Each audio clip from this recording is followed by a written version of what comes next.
Support for this episode comes from the University of San Francisco's SWIG program in Jewish Studies and Social Justice, better known as JSSJ.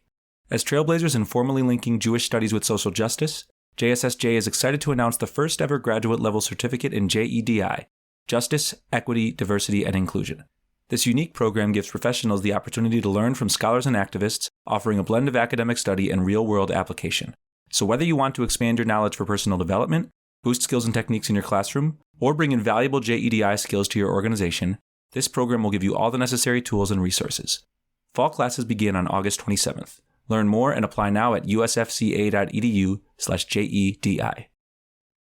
This is Judaism Unbound, episode 381, Rites of Passage. Welcome back, everyone. I'm Dan Liebenson. And I'm Lex Rofberg. And we are excited to dive back into our series on the B Mitzvah, this time starting with the B Mitzvah of teenagers, but actually moving past that because our guest today, Amichai Lau-Lavie, and his organization, Lab-Shul, is really doing the thing that we've been alluding to for a while and talking about, which is as we start to think about the B Mitzvah, how does that get us thinking differently about other rites of passages that we have in Jewish life or that maybe we ought to have in Jewish life that we don't currently have? So we're really thrilled to be having that conversation with Amichai Lau-Lavie. Before we do, I just want to mention that it's been a while since we've actually asked any of y'all for money. We have been really busy promoting yeshiva classes, and you might say those cost money. Don't we get money from that? We sort of do, but we actually pay out the vast majority of that money to the teachers who teach the yeshiva classes. So we still need your donations to keep this podcast going, to keep our other work going. We just had over 1,000 people register for Shavuot Live. Many people were there for many hours, including 5 stalwarts who were there for the entire 24 hours. Neither of those people were Lex or me. Incredible. Now, I would ask those people for a big donation, but I actually think we should be giving them a big donation for their incredible contributions to the event, because the people who were there really did contribute a tremendous amount to the event, as all of our listeners do. We are trying to build a community of people who are thinking differently about Judaism, and in order to do that, we need your help. So any amount is helpful. Now would be a good time to pause the audio and just head to JudaismUnbound.com/donate. And there you can make a donation. $18 is wonderful. If you listen every single week, we love the idea of $1 for every hour that you listen to of the podcast. So make it $50 or $52 would be wonderful. We have never missed a Friday since 2016. So it's definitely $52 if you're trying to give $1 for every hour that you've listened to. And if you're able to donate more than that, of course, that really helps a tremendous amount, because there are a lot of people out there that can't afford to make a donation. And so your larger donations help make up for that. Head over to JudaismUnbound.com/donate and make your donation, and then come right back and listen to this wonderful conversation. And I mean wonderful. This is going to be a lot of really interesting ideas. So now let's jump into our conversation with Amichai Lau-Lavie. He needs very little introduction because he is a true friend of the pod. This is his 4th visit to Judaism Unbound. He was our guest in episodes 29 and 219. He appears to like the numbers 2 and 9, and also on a bonus episode. Now, today's episode 381 includes none of those numbers, no 2, no 9, but he is still willing to be here with us, and we're grateful to him. So just a few words of introduction. Amichai Lau-Lavie is the co-founder, senior clergy, and spiritual leader of Lab-Shul, which is an artist-driven, everybody-friendly, God-optional pop-up experimental community for sacred Jewish gatherings based in New York City and reaching the world. Amichai Lau-Lavie is also the creator of Storytelling. He serves on the Leadership Council of the New York Jewish Agenda, is a member of the Global Justice Fellowship of the American Jewish World Service, the Advisory Council of the Institute for Jewish Spirituality, an advisor to the Jerusalem Open House, and a founding faculty member of the Reboot Network. He has rabbinical ordination from the Jewish Theological Seminary of America, and in 2022, he began publishing Below the Bible Belt, a daily digital project that extends over 42 months, critically queering and rereading all 929 chapters of the Hebrew Bible. We are really thrilled to have him back on Judaism Unbound, this time to talk about rites of passage, So Amichai Lau-Lavie, welcome back to Judaism Unbound. It's so great to have you. Gentlemen, I'm delighted to be back in conversation with you both. I think you're the first guest who appears to be meditating as we start. I'm sure I'm not the only one. You got to focus. This is a big deal. So take me away. So we've been on this journey for the last few weeks talking about the history of the Bar Mitzvah, the history of the Bat Mitzvah, the history of the B Mitzvah, different organizations that are doing interesting, creative things with this rite of passage for Jewish teenagers. We know that Lab Shul is going far beyond Jewish teenagers, but as a starting point, can we just talk about what Lab Shul does with the age cohort that we're generally talking about when we talk about B Mitzvah, and how did you come to think about it the way you're thinking about it? Like, at what point did you say we have to do things differently than the usual, and why? So, as some of you may know, the Lab Shul community in New York started off as a theater company called Storytelling. Front and center in our activity was the reclaiming and the reimagining of the Jewish ritual of storytelling, the Torah service, where we bring in the live subtitles, the translation, the adaptation, talking back to the ancient text so that the written text and the spoken text are alive in a meaningful way.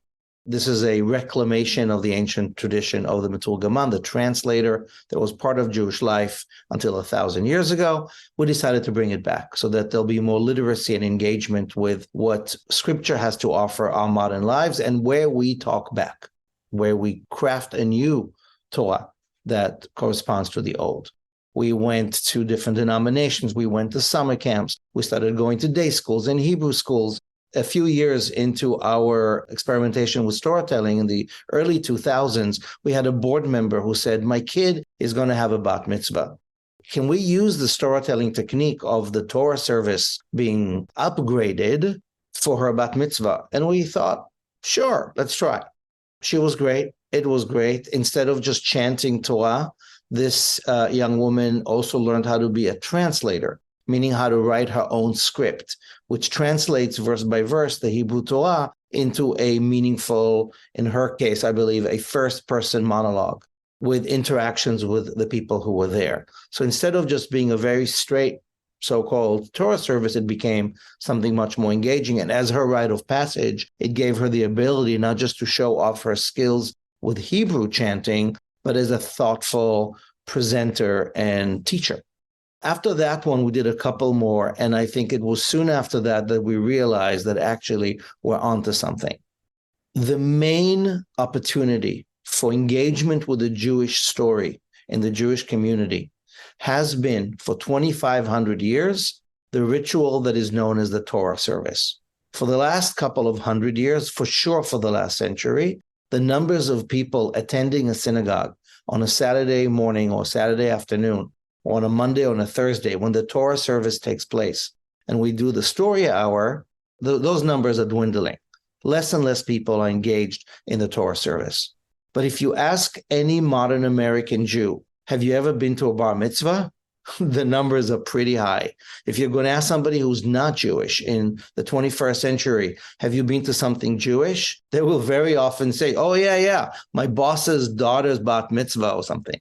Meaning that Jewish ritual, when we tell Torah to ourselves and to whoever we live and love, that ritual is alive and well, except it's not on your basic synagogue rotunda for everybody to come with. It's alive in different ways. So that's why we started realizing that if we want to impact a new sense of literacy and engagement with Jewish life, let's focus on where people actually show up. And they show up for a bar, bat, bnei, B Mitzvah. So that's how we began in the early 2000s. I would say by 2010, certainly by 2013, when Lab Shul officially became the next phase of storytelling, we did several dozens. Since then, we've done several hundred of these rituals. Can you talk a little bit more? Let's zoom forward to today. How is a B Mitzvah at Lab Shul different from a B Mitzvah anywhere else? And also, you mentioned something about a rite of passage. You used the term rite of passage. And I'm wondering whether it's not just that the trappings of the B Mitzvah are different at Lab Shul. Like it looks different or different things are done. Maybe they aren't. Maybe it's actually kind of similar. But do you think you're thinking differently about what the B Mitzvah is than perhaps many other places? Like it's a rite of passage from what to what? Why do we have this? Great. So there's lots of questions here that I'd like to address. We imagine this coming of age journey to be unique and to meet people where they're at, whether they are Jewish, Jew-adjacent, whether they are familiar with synagogue life, which for the most part not, and whether they are into this journey because they want to mark a moment of being Jewish, and or do they want to mark a moment of being human, inspired by, empowered by the Jewish toolbox that allows us to think thoughtfully about growing up. And the bar mitzvah situation, when it became a bat mitzvah in the early 1920s and is now a B mitzvah, is an opportunity to think about growing up in a human way. But I have a question for you guys. I remember that about 12 or 13 years ago, we started using B mitzvah. Oh, wow, we don't have to do bar or bat. We can be non-gendered. And B is just the letter B, O-B-E, B mitzvah. We started using it. And then we're like, oh, other people are using it. So I don't know whether we get credit. There's no copyright. I have said many times that Lab Shul is the first community I heard B Mitzvah from, and it's where I learned it from. I generally stay away from attributing any language things to one source because I think it's often like we don't know. But I've heard others quote you at Lab Shul as doing that too. Well, that feels good. Thank you very much. Dan, do you concur? I concur in the sense that I have so little memory for where I hear any idea. Short answer is I have no idea. Okay, so dear listeners, if you're hearing this and you're like, no, Rabbi Amichai, I've been doing B Mitzvah since like 1995, please let us know. It makes perfect sense to do the B Mitzvah, and there's so many beautiful creative ways that people are reimagining the ceremony. I'll tell you what's at the core of what we do. First of all, like I said, at the very beginning of doing it, we realized that the way the Jewish people have been inviting the young to come of age is by inviting the young to be storytellers. Now, we don't think of it exactly in this way. About 1,000+ years ago, in the Bar Mitzvah, as we know it began, a 13-year-old boy was invited to basically become a participant in ritual life by demonstrating his basic ability of chanting the blessing before and after the Torah service. The kid would get an aliyah. He would be invited to rise up and be part of the adult quorum of 10 males. Later on, it became that the kid was invited to actually chant a part of the Torah portion. Later on, it would become that it would be the haftarah, the prophetic part. For whatever reason, partially, you don't have to know the vowels by heart. You can read them from the book. Kiddush evolved.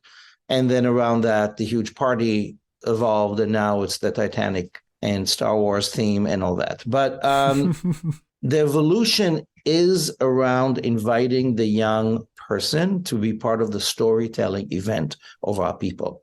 And as I explained to many young people when I meet with them, I ask them to think about all other rituals that they know in which young people come of age in the world. People might have learned about the way the Lenape people, the First Nations of this country, lead their children into hunting or vision quest or fishing or weaving, ways in which they learn how to be responsible stewards of their culture and help lead their people. That's been done for hundreds and hundreds and thousands of years. We know of other things that happen in different cultures. But I ask the kids, what's a way in which you become a grown-up in today's reality? And they will eventually get to the driving test. That is the modern test. It is a rite of passage that you cannot fail, whether that's at 16 or 18, whatever. In order to vote, in order to have your driver's license and get into a bar and drink at 21, the driving is the modern American, modern Western way of equipping a child to be a responsible adult that is able to, God forbid, be killed or kill, and we want them to be a safe adult. So then I asked the kids, what do you think is the equivalent in the Jewish community, and why is it storytelling? because the Jewish people have been on the road for so many centuries, and we don't want to schlep too many things with us. And so the skill set with which we equip youth to be the adults in our community is not how to be a farmer or a hunter or a driver, but how to be a storyteller. We entrust you with our story. That is our most treasured commodity. However, in most cases, when a young person in today's reality, by having the kids chant words from Torah that they might not understand, we're losing the big idea here. So we shifted. We want to equip young people, and we'll talk about all ages, to be the storytellers of their lives, to take a story from our tradition, from the Torah, and to talk back to it, to reinterpret it, and to find where their personal story meets the collective story. To perhaps chant, if they have the time and the ability to learn how to read Hebrew and how to learn how to chant, it's a wonderful skill. However, for most kids, that's not the reality. Your average kid is going to have 40 hours in a school year of extracurricular training around their B Mitzvah. In 40 hours, we want to make sure that this kid at the age of 12, who may have had very little previous Jewish exposure, understands some of where they come from, understands culture, understands history, understands scripture and myth, maybe have a talk about conversations that have to do with God or spirit. Maybe it has to do with puberty and coming of age. It might have to do with Israel or the Holocaust. And in all of that, we want to make sure that the kid is prepared to have a rite of passage, to stand in the presence of family and friends and make sense of their legacy.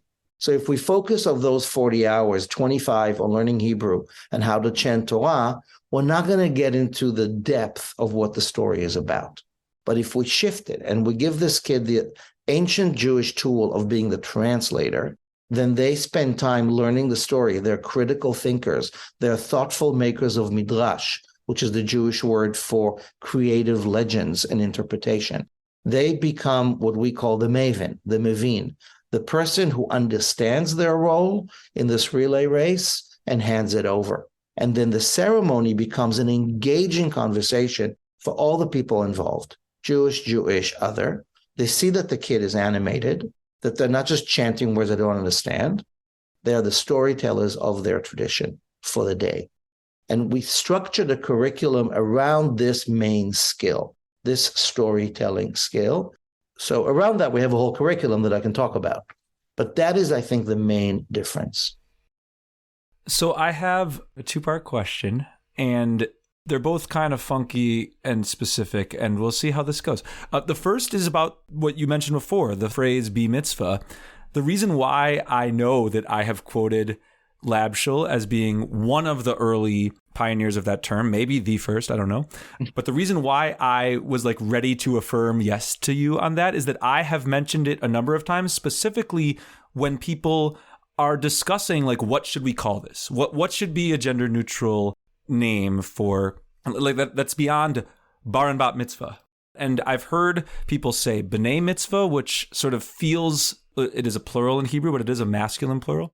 I've heard B Mitzvah. I'm going to come back to that. I've heard Brit Mitzvah, like covenant of the commandment, a variety of options. But sometimes I hear people say, ugh, I don't like B Mitzvah, because B Mitzvah is sort of a hodgepodge of English and Hebrew.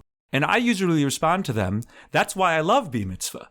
That's, to me, the whole point. What you said before about meeting people, whether they're 12 or 13 or they're adults having a B Mitzvah at a different age, meeting people on their own speaking turf. So I'm speaking about people who are English speakers first. This B Mitzvah is not the right term, probably for people whose first language is Hebrew or in an Israeli context. It might not be the right term in countries where the letter B, where that sound does not convey the same set of things. In an American context with the English alphabet, B Mitzvah is a signal of, I'm combining an alphabet I know, the letter B, with a language, a history, a story that I might not know as well. That I'm, embracing. That's the mitzvah. That's the, the Jewish story, the Jewish people. Like, we could talk about it as commandment or good deed or whatever, but I honestly don't think it's any of those. It's, you're opting into this Jewish story in some meaningful way. And that's why storytelling is a powerful way to convey that you're doing that opting. So that's part one. And the part two of the question is really nitty gritty. I was looking at your FAQs. So I go from B to F, A, and Q. I was looking at your frequently asked questions. And there was a question on there that explicitly asked, do I have to be a member of Labshul in order for my family to experience this B Mitzvah process? And the explicit answer was no. You're not required to be a member of Labshul in order to do this. We encourage people, and we actually offer for free like a 1-year ability to participate in all of Labshul's programming because we think that will be a valuable experience. But you don't have to be a member. And I read that as a very radical, awesome act because we inhabit a Jewish ecosystem where if we were being honest about the answer to what is B Mitzvah, the honest answer would be it's a tool to make people synagogue members. It's a tool to get people to sign up to be synagogue members because if they're not members, then their kid is not allowed to have a B Mitzvah. And so I think what you're doing in inverting that, in upending that, is really sacred work. So the two parts are basically, why might we benefit? Why might we opt into this B Mitzvah framework that is a mixture of English and Hebrew? What might that reflect about what's happening in this rite of passage? And the second question, why is it so important that we see this ritual not as like an economic lever to strengthen an institution, but rather a set of other things? Those are great question. Thanks. So first of all, I want to say the reality is that the people that my community serve, and perhaps some of the listeners here, but the majority of American Jews, and I will speak also for Israeli Jews and European Jews, are not people for whom belonging to the Jewish community with a set of literacy assumptions that perhaps were the norm a generation ago, that's what we're talking about. So of course we're going to meet people in the both and of American and Jewish, of Hebrew and colloquial, of a bit of a wink and a bit of a humor, and for sure a spectrum of accessibility, whether it's financial and gender, yes. And if someone is squeamish or uncomfortable with like B Mitzvah is not the traditional, well, Bat Mitzvah was made up 100 years ago. So we're an evolving people, and we have to evolve if we're going to satisfy our responsibility to become who we are in every generation and meet the needs of this generation. What I'm interested in the rites of passage for young people is not so much that they walk out of it as a Jew or that they walk out as an adult, because neither is true. You're not an adult at 14 and your Jewishness keeps happening. I want people to have a meaningful experience of growing into adolescence, of growing up, and knowing that they're doing it powered by Jewish tradition. That the kid whose B Mitzvah I'm going to be doing in a couple of weeks, whose father is Jewish and mother is not, who according to Halakha and the Reform and some other Jewish communities, no question this kid is Jewish. In other Jewish communities, this kid is not Jewish. I want them to feel 100% proud of their legacy. I want them to feel empowered to know I have spent a year thinking about the Torah. I understand more of the laws, more of the legends. I'm only getting started. I'm going to demonstrate my ability to be a critical thinker about a piece of scripture. I'm going to voice my opinion. I'm going to ask you a question that I thought about. I will do what has been done for generations before me. I will comment on the sacred text. I will lead some prayers, perhaps, or poems in a way that feels authentic to me. I will look great. I will feel that I am stepping up and saying, here I am. I'm growing up. That's honest. That's authentic. We're not asking them to be something that they're not. We're not asking them to buy into a Jewish identity that might not be what they came in with or what their family wants. I am pretty confident, and I've seen it happen again and again, that this gives the young person and their family a great deal of curiosity, a great deal of fascination and gratitude and joy about wanting to explore more. And they're going to feel good about belonging to this tradition. So our bottom line is, when I meet with these families, this is not a rite of passage about you becoming a Jew. This is a rite of passage for you becoming a human being, powered by Jewish tradition, whether that's the storytelling part, whether that's thinking about philanthropy and community organizing and tzedek and tzedakah. That's part of growing up. That's whether you're learning about the Jewish calendar, how to make sense of this complicated calendar, which is not the calendar that you grew up with. We don't teach Hebrew necessarily, but we want to make sure that there's at least 18 key Hebrew terms that these kids learn along the way, and that they do some work with ethical and moral engagement, that they do some stuff together as a group, as a cohort, and do one-on-one with the trainer, that the families, that the parents get engaged with this learning as well. A lot of what I'm describing is what many other people are doing as well. And I think in the last 20 years, we're seeing this upsurge of a lot of creative opportunities, because we understand that of all the things that Jews do, this tween rite of passage, for reasons both completely understood and baffling, has risen to the top of the must-haves. Yep. And while you are describing the situation where people join a synagogue for 3 years, pay their dues, and for the most part, 5 minutes after the bar bat B Mitzvah, they leave because they didn't get nourished. We want to make sure that it's a opt-in opportunity for them, which is why they don't have to become partners or members of Lab Shul. But we're also salespeople of what is a really exciting way to live your life with Jewish content. And we see that families show up. So I'd love to turn to the all ages piece here. I'm imagining like movie ratings. There's like PG-13 and then there's R and whatever. Like, I guess PG-13. Honestly, I think most B Mitzvahs are probably more in the PG category. Maybe PG-13 would be fun. But the all ages component, I mean, on your website, I apologize that I'm like referencing your website and specific FAQs and all of that. I'm doing that because I think there's power here. I have not, in my memory at least, seen other organizational websites where B Mitzvah was a category under which there was equally, 12, 13-year-olds and adults. There was just two elements of the drop-down menu or whatever. And I'm deeply inspired by that. I think that when we treat the 12, 13-year-old B Mitzvah as kind of the primary, the default, what we tell people is that if you're a Jew by choice who converts at a later age, if you are a Jew by birth, but for whatever reason you didn't have a B Mitzvah at that age and you look to later in life, that you're doing something that's kind of less exciting. It's not that we need to diminish the importance of what's happening at 12 and 13, but we need to celebrate, amplify, elevate what's happening at other ages when people seek out, rites of passage or forms of growth. And I've mentioned a number of times, and I did this myself, and when I was 26, twice the age of 13, I created my own bar 26th, I called it for myself.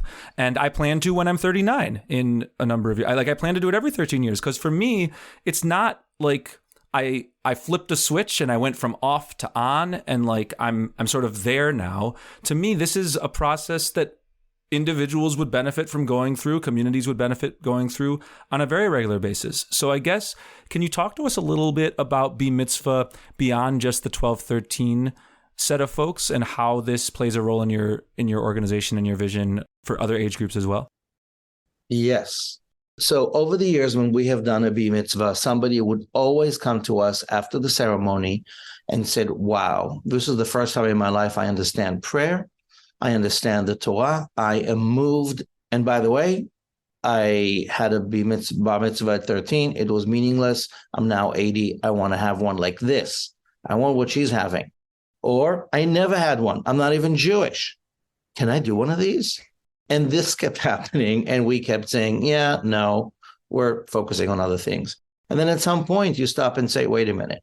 And that had to do with my own aging and starting to think, if what we do with 13-year-olds is so powerful and their parents, grandparents, siblings, immediate family in some way are involved in the process and in the delivery of the day, of the ritual, and we see the impact, what would it be like to introduce this concept of storytelling as a human rites of passage, as a way to mark transitions and initiations?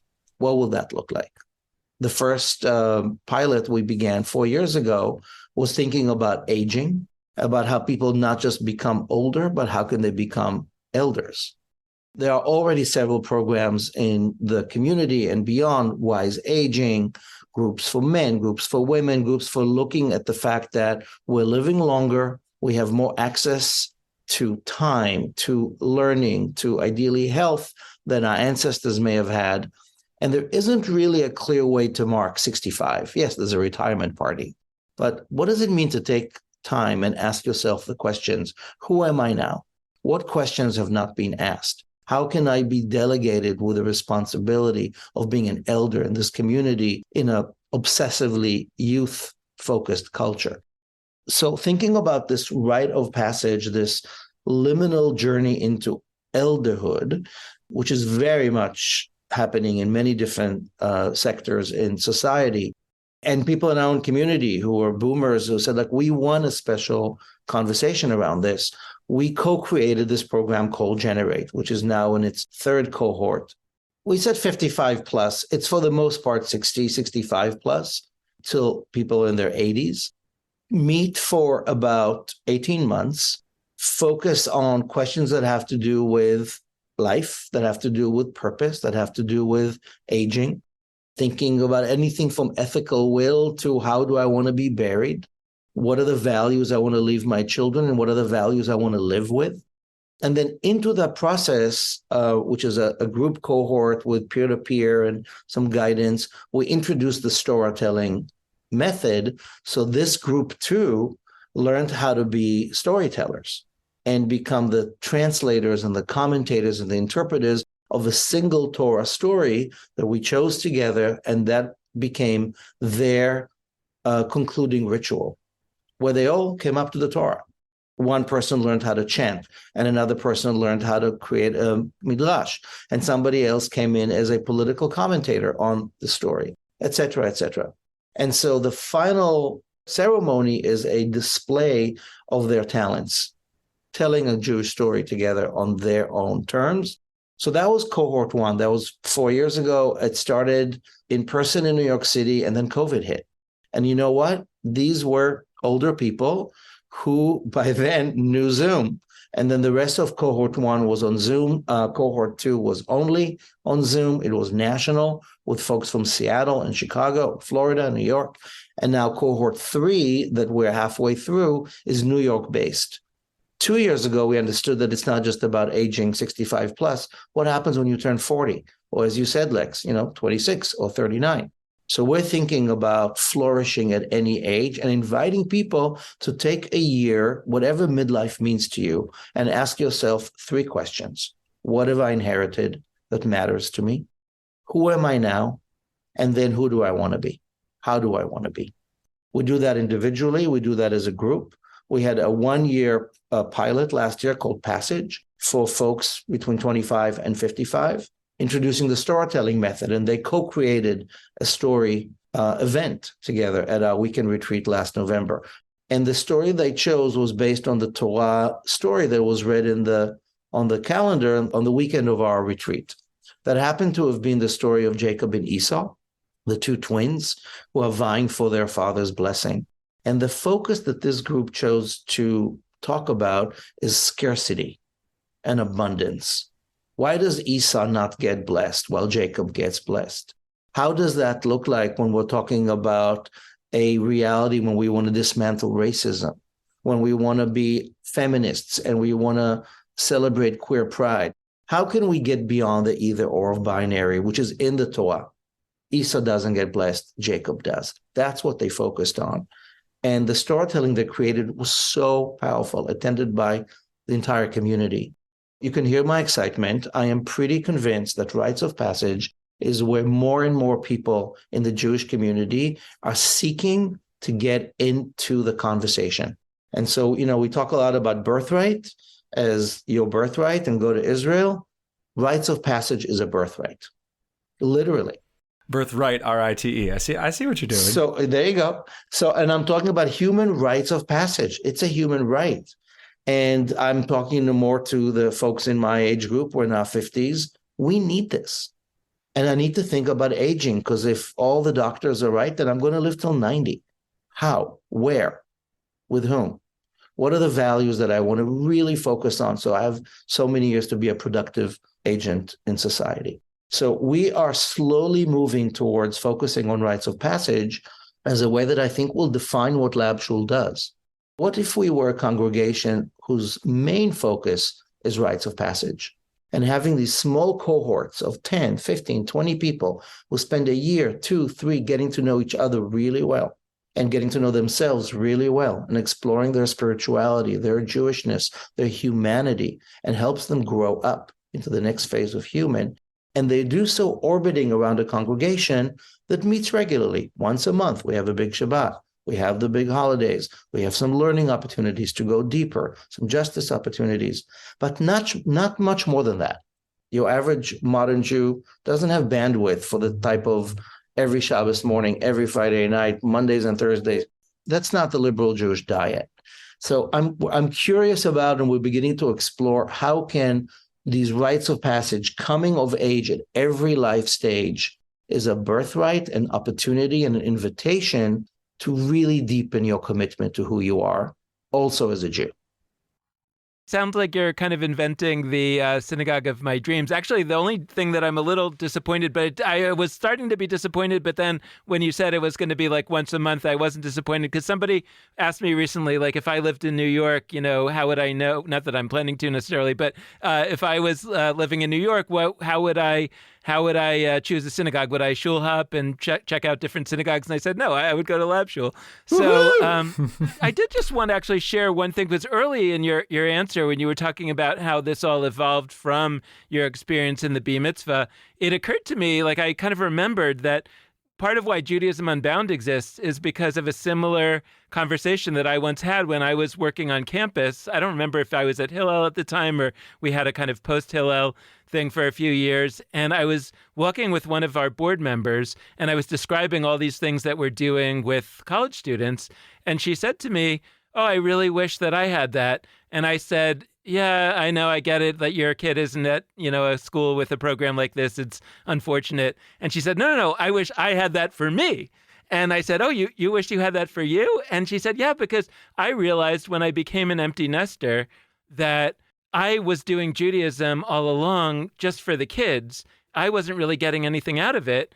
And I need to have an experience. If I'm going to continue with this Judaism stuff, I'm going to now need an experience as an adult, as an empty nester, as an older adult, right? That says, yeah, this actually contributes to my life in a way that's meaningful and valuable.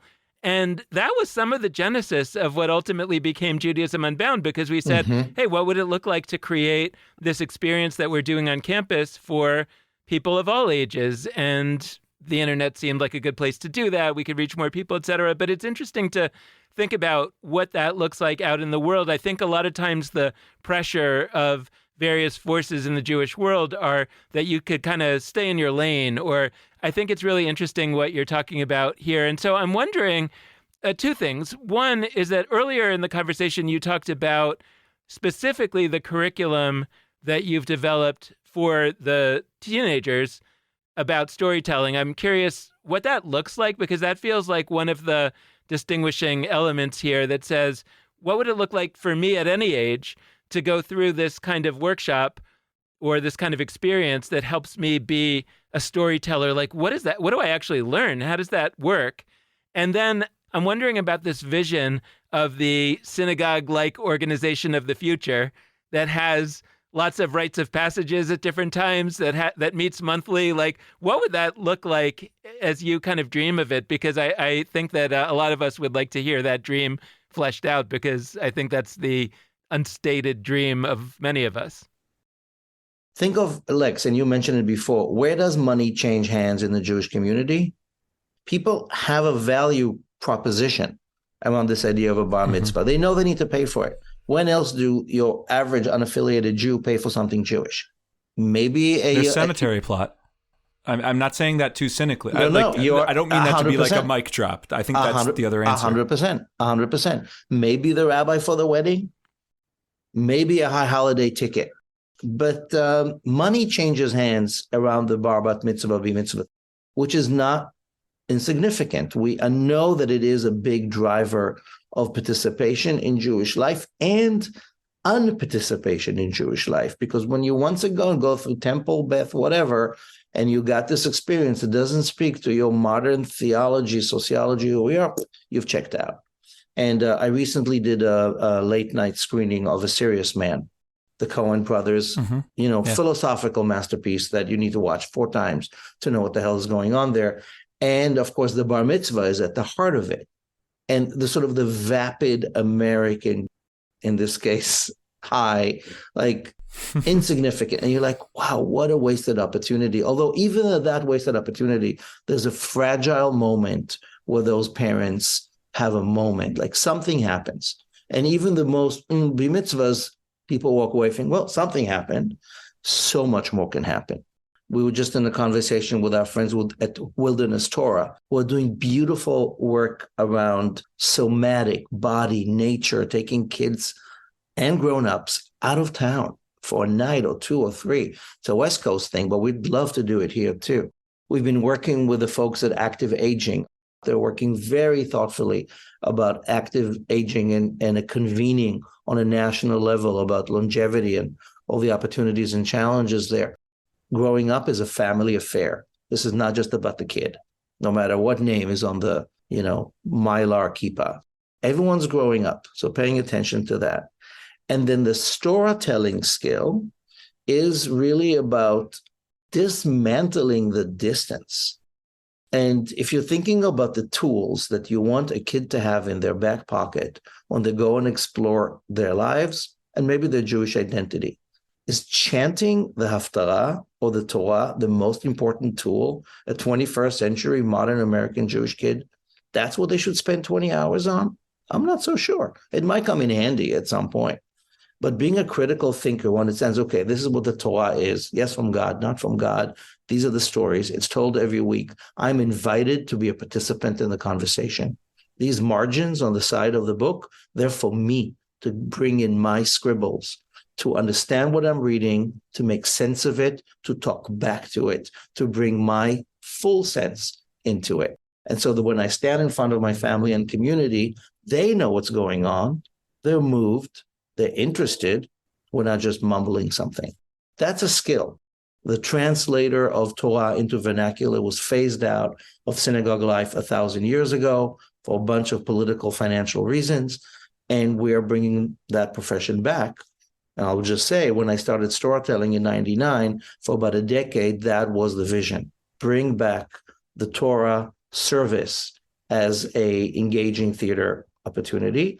For a whole bunch of reasons, we became lab shul. Storytelling sort of went to the back burner. But where it lives and where I want it to live much more profoundly is impacting people's ability to look at the Bible, at Jewish literacy, at their own story with eyes wide open, with the ability to criticize lovingly, and when we need to with assertiveness, and to be the masters of our own story. I'll give you an example. When I turned 40, I was asked to reflect on my own bar mitzvah. My bar mitzvah in 1982 in New York City, my Torah portion was the chapters in Leviticus in which, among other forbidden relations, is same-sex, male love. And at the age of 13, standing up in the Bima at Fifth Avenue Synagogue, a very Orthodox synagogue, I knew what's up. And I stumbled my way through chanting those verses. I still know the whole thing in Hebrew. Clearly, nobody talked about it. I didn't talk about it. The sermon that somebody wrote for me was all about charity. But I remember that moment. And when I turned 40, I rewrote my bar mitzvah sermon as a coming out speech. And by writing it, there was my 40-year-old self standing next to my 13-year-old self, going through another rite of passage, loud and proud, and dealing with the complexity and toxicity of Jewish tradition while embracing and celebrating the goodness that this tradition has to have. That, for me, was a very meaningful milestone. It was a milestone that allowed me to become the next phase of who I am, which is a rabbi. That's when I began rabbinical school. And I know for many people in the queer community, that piece of writing was a revelation of the possibility of being in conversation with our past, but not letting our past dominate our present and our future. That's the experience that people are having when they do this work seriously, that they've done it through Generate, Passage, and even some of the younger B Mitzvah teens and tweens who at that age might not have all the wherewithal to understand the depth of what's going on, but they do enough. And then the people who sit there and they watch this kid who was, in diapers a little time ago, actually commenting on Torah in a way that was maybe not possible a couple of years earlier, it is a huge boost to one's sense of belonging. I mean, you really have me whirling in a positive way. I mean, that question you asked, or you framed it as, I think, a rhetorical question. You were talking about how, like, if we were to ask the most important skills of being Jewish or Jewish toolbox tools to apply to our human existence, I don't think we would come away with chanting Haftorah or chanting Torah.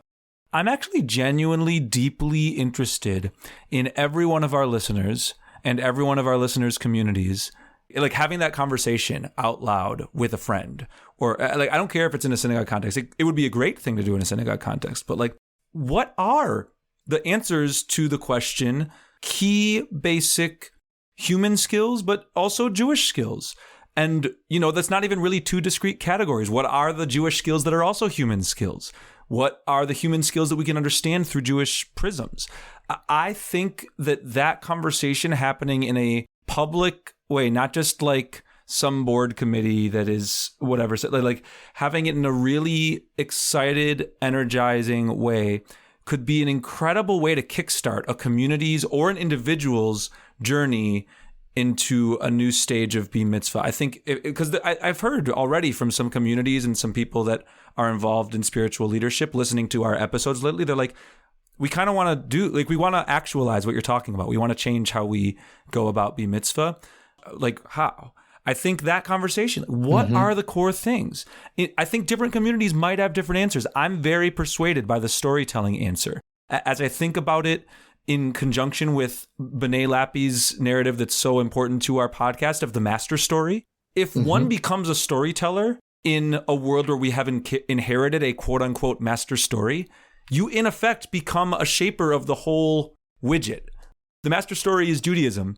You're a storyteller. That means you are telling Judaism. You are creating it. I think that is such a powerful and persuasive argument for sort of a core organizing principle around which we shape B Mitzvah. And I do think there are other authentic answers that another community or another person who's shaping their own B26va, 39va, 52va, or 13 could come to. And so I guess I'm curious to hear from you, not that storytelling is not the right answer, but what are other pieces that are sort of central organizing frameworks of how you understand almost like I'm thinking of like chemical, like when elements combine and become a compound, like what are the actual things that are happening where A becomes B in a B Mitzvah for any age, and how at Lab Shul or otherwise might one sort of shape ritual out of that or shape experience out of that? Wow. I'm excited for your excitement, and I'm excited for this conversation to happen. I think we really need to ask ourselves, story is not there for its own sake. Story is a gateway to the soul. And the reasons why Torah or the Greek myths exist is because these stories, these sacred stories, provide our soul with a vocabulary of growth. So if it's Jacob and Esau, or if it's the prohibitions on sexuality, if it's Noah and the dove, it's Moses and the golden calf, whatever, we always work with the people who learn to use this technique to go deeper. What about this speaks to this current moment in political reality? What about the story speaks to you? Where do you find yourself in the story? And that storytelling technique leads us to soul growth. Now, when I'm saying soul, I'm talking about spirituality. I'm talking about how do we access divinity? How do we access the inner voices that help us become who we are in a world where religiosity is so problematic, is top down, is bureaucratic, is for the most part vapid, is identified with body negative and sex negative and patriarchal narratives of organized religion that make most people identify as nuns or walk away. And yet the soul, neshama, nefesh, anima, all the names we know, needs attention. Where do you go to learn about your soul as a 13-year-old or as a 50-year-old? or an 85-year-old thinking about your death? Where do you learn how to be a lover? I'm not just talking about how to actually love in the carnal sense. So soul matters, love matters, justice matters, body matters, right? In the toolkit that I want a 13-year-old and a 50-year-old to handle is access to these conversations, permission to these conversations, not this is God, let's talk about God, or this is the mitzvah and do tzedakah. Let's unpack it. And again, there are scaffoldings here where at 13 or 16, 18 or 50, you might address these questions in different ways. Imagine that in the community of the future that Dan is now excited about, great. This is how it works. You're going to have your 13-year-old B Mitzvah, which, by the way, is a leftover from 1,000 years ago when by 13 you were out of the house and married. We're stuck with 13. Is it the best behavioral moment?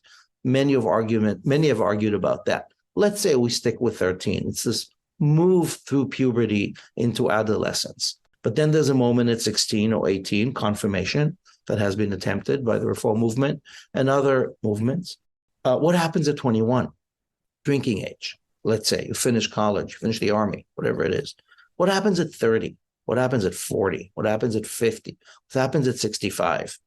Can these be repeated moments? Can this be a spiral of these values being questioned? And you at 30 become a mentor to the one at 13. And you at 85 are mentoring the 50-year-old. Part of it is happening organically. Part of it is not. I'm in the middle of trying to read a text by Erich Neumann, who was one of Jung's students, and who wrote a lot about the homo mysticus, that when you reach midlife, I think he's talking about 50s, you are more open to the mystical.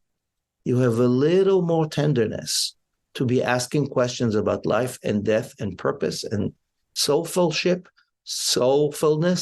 maybe soulfulship, than you were able to when you were younger and you were thinking about other things, whatever it is, making a living or making out. So what does it mean to really have these invitations towards the big questions? We are far from doing it right at Lab Shul. We're on a small budget trying to figure it out, but the dream of a rite of passage academy where we train people to be the trainers, where we pay attention to these big questions, where storytelling and soulcraft and being out in nature and taking care of each other, that's what you learn as you move from phase to phase on this human journey. What I'm thinking about is that two things potentially happen at a rite of passage. One is that it's an individual rite of passage. It's internal. I have now passed from this state to this state, and it happened to me, and it was meaningful to me, and it has changed the way I think, or it hasn't, or whatever, but it's all assessed in terms of the individual. And then there's the capacity that the rite of passage marks the transition of a person from one role in the community to a new role in the community. And I was thinking about it specifically in terms of the eldering process that you're talking about, but I think it potentially applies all the way through, as you started to allude to it. And so I'm also wondering, right, like what would a newly imagined Jewish community look like where people were playing these various roles? And specifically when we're talking about eldering, right, for sure there's this process that I need to go through this transition to understand that I'm getting older, that I may be more open to mysticism, that I may be contemplating my death, that my relationships may be changing, that my children are in a different relationship to me, all of that stuff. But there's also the possibility, and I've certainly been the beneficiary of it, for people who have placed themselves into the role of an elder in the community. And I'm thinking about very specific people that are not rabbis, they don't have ordination, but they have functioned in my life the way that I think you kind of dream that a rabbi might, and or a parent, and they're not my parent, but they're somebody that has stepped into that kind of role. And I don't think that they went to a rite of passage academy. Like, I think that I've been the beneficiary of these miracles that people have stepped into that kind of role. And I'm wondering whether the process of having the personal rite of passage and the process of perhaps having a public rite of passage that shapes people into What I think about when I use the term elder is somebody who has a role in the community, that they're an elder. That's how it's kind of used in the Bible, and that's how I'm kind of thinking about it. And it was kind of eye-opening to me to realize that initially you were thinking about it more as an individual rite of passage. And so I'm wondering whether it's the same process or we're talking about two different processes, and what would it look like to have both, whether they're the same or different, through all the different rites of passage through life, where there would become this kind of new superstructure of mentoring or of care, where the older, I guess maybe I think about it as the older giving to the younger, but maybe it wouldn't even just be limited to that. It can absolutely both ways, because the older teach the younger about, how to love and how to live and how to save money, and the younger teach the older how to use Instagram. So, we can go both ways. It makes me think about what you're asking, Dan, about the eldering, both privately and collectively. For me, the significant rite of passage at the age of 13 was the fact that from the day my Bat Mitzvah was over, I put on tefillin every day, right? I had to be participating in this religious ritual that in my family, in my community, in the Orthodox world, a 13-year-old boy does every morning. And I was able to participate in a minyan, in a quorum. I counted as an adult, which meant I had to show up. And also, I had to fast on Yom Kippur. That's a switch, right? I'm taking on a responsibility for the community in ways that I didn't before I was 13. I'm not an elder, but I'm a responsible holder of the quorum. I can be one of the 10 so that somebody else can say Kaddish. And at 12, I couldn't. So how do we translate and adapt this kernel of eldering, responsibility taking, growing up, and take that throughout life? But if at 13 I can be one of the 10 that can make sure that you can say Kaddish, what can I do at 30? And what's my responsibility? What's my obligation to my community? Like, what do I get? What do I give? What happens at 50? You've been around the block. Oh my God, that didn't used to be, average lifespan. And now, okay, half a century. What are you going to pass on? You're right that organically we have these models of mentoring and teaching and being there for each other. And thank goodness for grandparents and, people who retire and have time and generosity of spirit.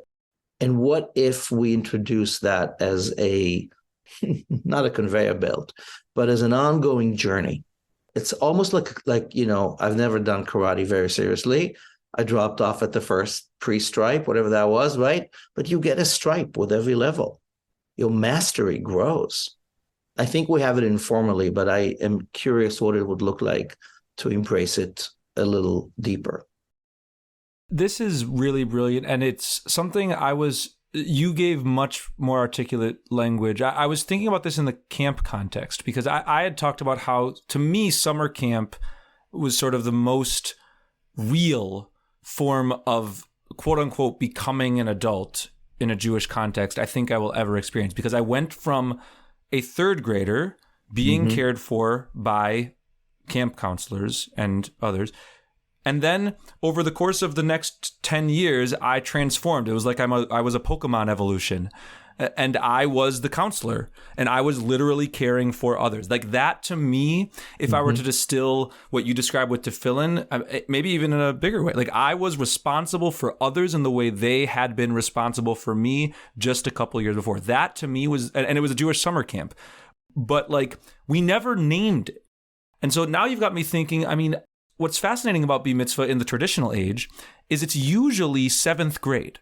And so that actually positions itself pretty well for the time period in American context, because 8th grade is the oldest grade in middle school. It is actually an elder role. Like it's sometimes I try to get myself back in certain mindsets of life, but like I happen to go to an interesting school context where 5th through 8th grade was all one school. It was not just 7th and 8th. So for me, there was this situation where all the 5th graders would look at the 8th graders like a foot taller than them, but they were in the same school. And it was this real elder role. You got to walk up a special staircase in my school. It was the 8th grade stairs. Wow. And my school was very problematic. It was a private school. There was a lot of harmful, even anti-Semitic, but like it was a beautiful notion of, as you become an 8th grader, you are in fact a leader in this school context. And it was used in like pressurey ways. We were not given the chance to actually like mentor the younger kids in that big a way.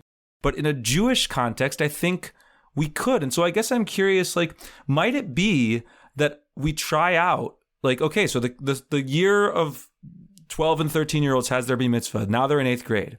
What if they do lead something for the current 5th or 6th grade? I don't know, whatever they're at the beginning of the B Mitzvah process with, like, I don't know exactly what that would be, but as we close, I'm wondering if you have visions for what that might be like, or even if it's just, you know, in high school, they do something for the B Mitzvah students. We start to model what you're describing. 100% what you're describing. I think, again, on some levels, part of it exists. When you're 14, you begin babysitting, right? Maybe you start making money. Is there a way, and there are so many congregations and models where for sure the ones who've graduated, the B Mitzvah, take care of the younger kids. I know my own kids at Congregation B'nai Jeshurun in the Upper West Side where they live and where they have grown up. That's how they pay back. They take care of the younger children. And they have enough proficiency and literacy and agency to do so. But what if we take it to the next level? And the camp metaphor you use, not metaphor, the camp example is real because it is real. It's embodied. It's embodied living in a way that we know is where these human journeys live so powerfully.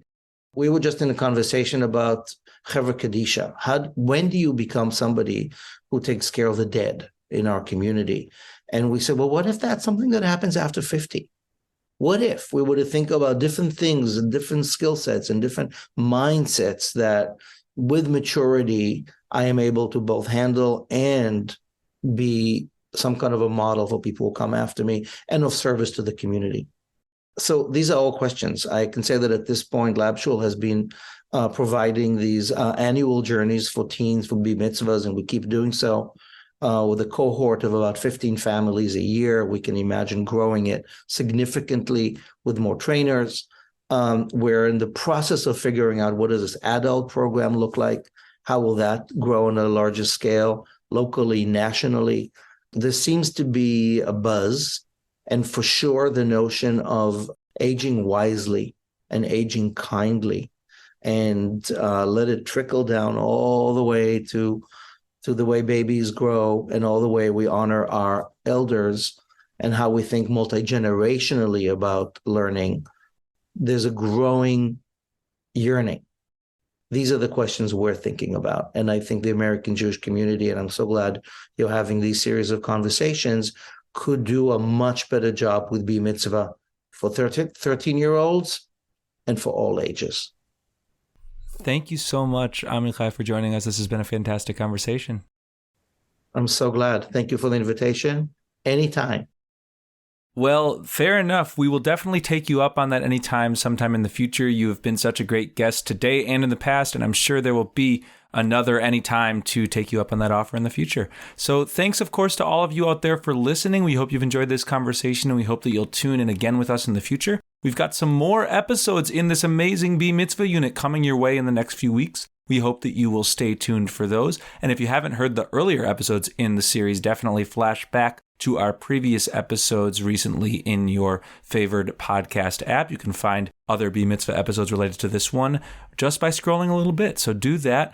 And a reminder of what Dan said at the top, we deeply appreciate any amount of financial donation that you're able to send our way, which you can do on either a recurring basis or just as a one-time gift at JudaismUnbound.com/donate.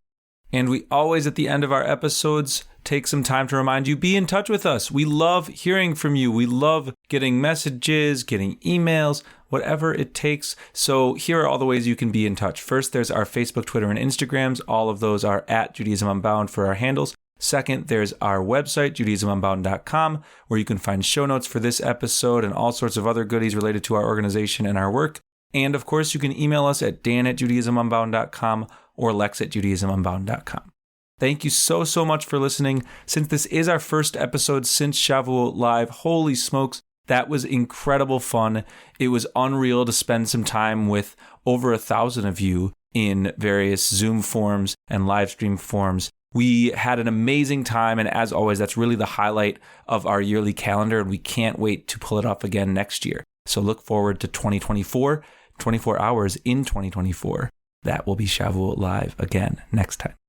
And the very, very last note to bring you before the end of this episode is that support for this episode of Judaism Unbound comes from the Ashman Family JCC in Palo Alto, California, whose vision is to be the architects of the Jewish future. The Ashman Family JCC empowers you to experience Jewish paths toward a life of joy, purpose, and meaning through innovative Jewish learning and wellness programs, community building, and initiatives to develop the next generation of Jewish leaders. Learn more at www.paloaltojcc.org. And with that, this has been Judaism Unbound.